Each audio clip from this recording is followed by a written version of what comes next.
Eh bien, rebonjour, chers élèves. À la demande générale, il semblerait que vous vouliez ma recette de pizza. Eh bien, on va commencer avec la pâte à pizza. Ça prend de la farine, peut-être pas 10 kilos, mais 900 grammes pour plus tard. Ça va prendre de la levure. La levure, c'est des petits sachets comme ça. Il faut l'activer. C'est vivant, cette histoire-là. On va lui donner la nourriture et l'humidité pour l'activer. 15 minutes. Ensuite, on fait la préparation. C'est extrêmement simple. Vous allez être heureux. Ensuite, on va faire la sauce à pizza. Puis on va finir avec deux modèles. Je n'ai choisi une aux saucisses, une bacon oignon. Et on va pouvoir se préparer. Merci. On commence par mettre de l'eau tiède, environ 37 degrés, température idéale pour les levures. On va ajouter 3 bonnes cuillerées de sucre blanc comme nourriture pour les levures. On ajoute un sachet, on brasse et on va attendre environ 15 minutes. Le temps que les levures s'activent, ils vont commencer à produire un gaz et de la mousse qu'on voit ici. On peut préparer les ingrédients secs. On a d'abord 900 g de farine tout usage. Et on va ajouter 10 à 12 g de sel, tout simplement. On va maintenant s'attaquer au mélangeur. Alors on place les ingrédients liquides. Et on va mettre maintenant les ingrédients solides. Le tout au mélangeur pendant quelques instants, le temps que la pâte forme une boule.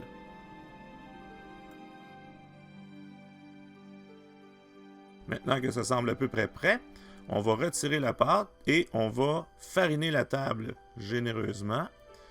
On va pouvoir pétrir un peu mieux la pâte pour s'assurer de bien mélanger tous les petits morceaux de farine qui pourraient ne pas être brisés.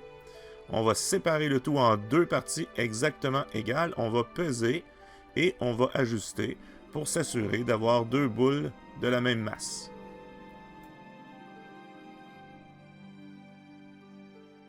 Dans 2 culs de poule de bonne taille, on va mettre un peu d'huile, seulement pour éviter que la pâte ne colle pendant qu'elle lève. On va ensuite mettre un linge humide avec de l'eau chaude pour éviter que la surface de la pâte ne sèche. On met ça sur les culs de poule, dans le four. On peut mettre un petit peu de la chaleur, mais on l'arrête. Après environ 2 heures, on va retirer les pâtes du four et on va les repétrir. On farine correctement les dessus. On va déposer ça. On va emprisonner l'huile au centre. On pétrit légèrement, pas trop. Et on va refaire une boule bien propre, bien nette. On attache le dessous et on les remet dans les culs de poule de tantôt. Ils vont retourner au four pour continuer à lever pendant 1 heure ou 2 selon les besoins. On fait une magnifique boule et ça va retourner dans le four avec notre linge humide. Encore une fois, on ne met pas de chaleur dans le four ou très peu. On va ensuite faire les ingrédients. On met nos saucisses dans l'eau bouillante pour au moins 8 minutes dans l'eau bouillante. On fait cuire le bacon en même temps. On va pouvoir comme ça retirer beaucoup de gras du bacon. On laisse cuire. Les saucisses sont à peu près prêtes. On va les retirer. On coupe un oignon pendant ce temps-là. On va couper seulement des lanières cette fois.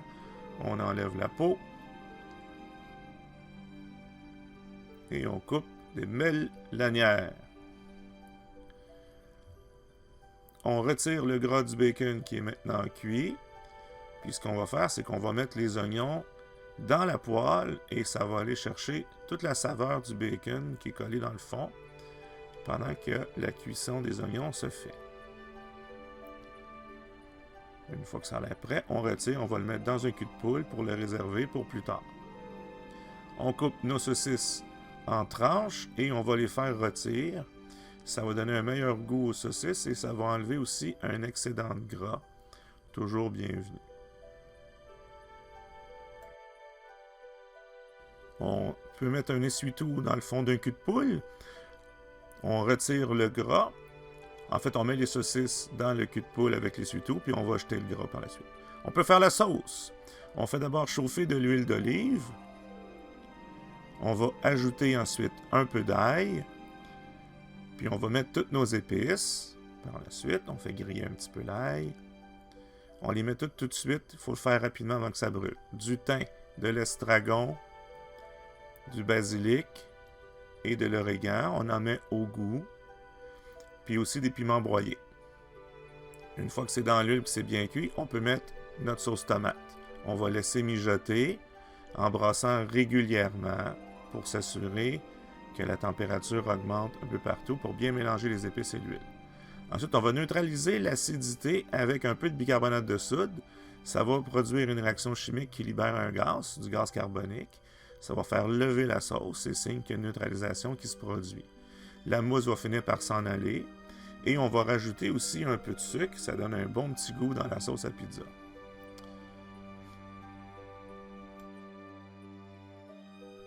Une fois que tout est bien mélangé, on va faire mijoter à feu doux afin de laisser la saveur des épices se répandre dans la sauce pour donner une satisfaction intégrale à nos papilles gustatives.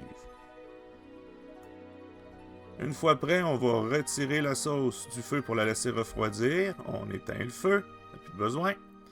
Et on va s'occuper de couper le fromage pour notre croûte au fromage. Alors j'ai choisi du cheddar fort. On va couper en deux et encore en deux tous les morceaux jusqu'à temps d'obtenir 16 morceaux au total, 8 pour la première pizza et 8 pour la deuxième pizza. Alors voici les 8 premiers. On arrive, on coupe en deux. Encore en deux. Encore en deux. Deux. Deux. Deux. Et deux. Ça donne juste la bonne quantité pour notre croûte farcie. On va râper le mozzarella pour la surface de notre pizza.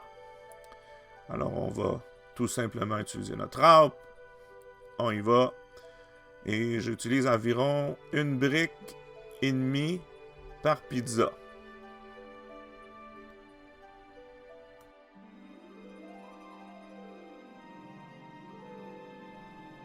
Le moment est venu de se préparer à étirer notre pâte. On va commencer par mettre un papier parchemin sur nos deux plaques pour notre taille de pizza extra large.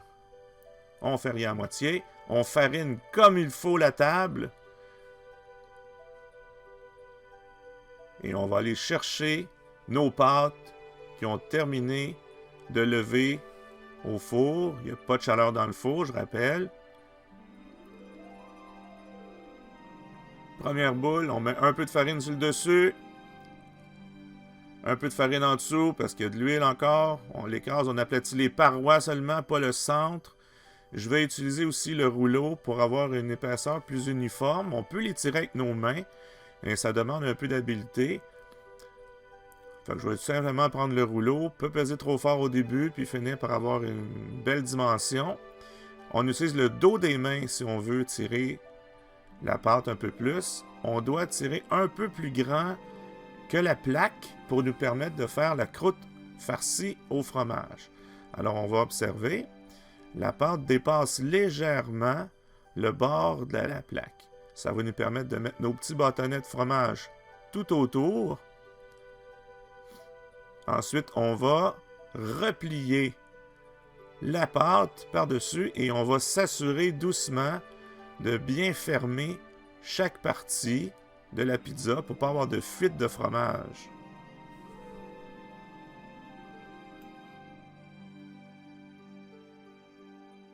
On procède exactement de la même façon pour la deuxième pâte. Alors on l'étire. On la fait tourner un petit peu parce que c'est le fun. On met ça sur la plaque. On va étirer notre pâte un peu plus grande. On va mettre nos bâtonnets de fromage. On replie le bord comme il faut, consciencieusement, pour éviter les fuites. Ensuite, on met de la sauce. Notre belle sauce qui est encore un petit peu chaude. On en met plus généreusement du côté des saucisses. Et on étend la sauce avec le dos de la louche ou de la cuillère. C'est rapide et efficace. C'est le temps de placer nos saucisses sur la sauce. On les étale bien comme il faut. Ensuite, on va ajouter une bonne couche de champignons. C'est un bon mélange avec les saucisses, ça donne une humidité. On ajoute beaucoup de fromage, une quantité très généreuse. Ensuite, je vais replacer quelques tranches de champignons. C'est plus pour l'esthétique qu'autre chose. Il y a suffisamment de champignons en dessous, mais je trouve ça beau quand il y en a sur le dessus. Et parlant de beauté, un peu de poivron rouge pour donner un peu de couleur.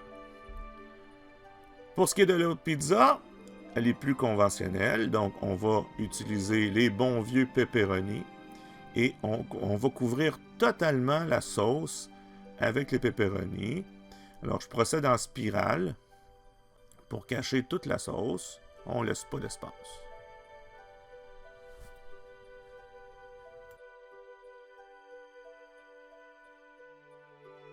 Alors on ajoute maintenant les champignons parce que c'est bon. On met le fromage, une quantité généreuse de fromage, parce que c'est bon. Ensuite, on va mettre notre mélange bacon-oignon. Oui, il y a un paquet de bacon au complet là-dessus. Oui, il y a un oignon au complet là-dessus. Parce que c'est bon. Je couvre un peu de fromage pour la couleur. Un peu de poivron rouge, parce que c'est bon. Et c'est beau. On place le tout au four. Ça va prendre environ une demi-heure de cuisson. Et voici ce qu'on obtient au bout d'une demi-heure. La première pizza est plus cuite, c'est celle au bacon. Alors voici une belle pizza au bacon, croûte au fromage. On coupe ça. On observe que la croûte se coupe très bien. Elle est tendre, mais en même temps croustillante sur les bords. Le fromage est juste parfait. Et en quantité, je vous le garantis. On voit la croûte avec le fromage. Ça, c'est la magnifique pizza aux saucisses qui est aussi bonne. Bon appétit, les amis!